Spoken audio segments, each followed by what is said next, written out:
Welcome to Mystical Minds. I'm your host, Jamie Gerard, and today I will be reading poetry and prose from Danny Martin Gerard. He's the author of the Poetic Cues trilogy.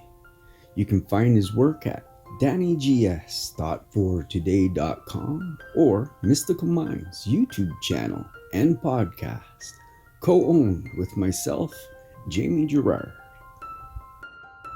Allowing the infinite intelligence. Open your eyes and see there are many roads to roam and many ways to heal and grow. There is so much contrast with so many voices trying to pull you one way. Each voice is vying for your attention as you chart your course. Perception can always change when you allow the divine to unleash the infinite intelligence. Thank you so much, Danny G. That was amazing.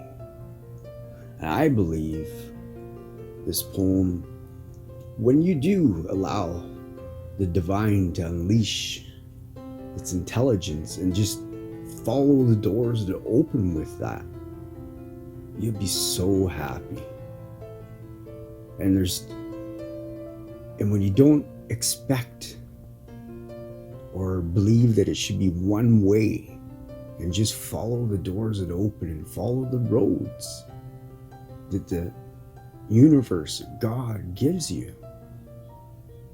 Don't be stubborn. Just follow the doors that open and the roads that are there. Try new things. I believe when you try new things, what you deep down inside, sometimes you have to do certain things that you don't think that you should be doing, but in the long run, it's good for what you want in the end. I believe, anyways. Thank you so much for listening and have a beautiful day.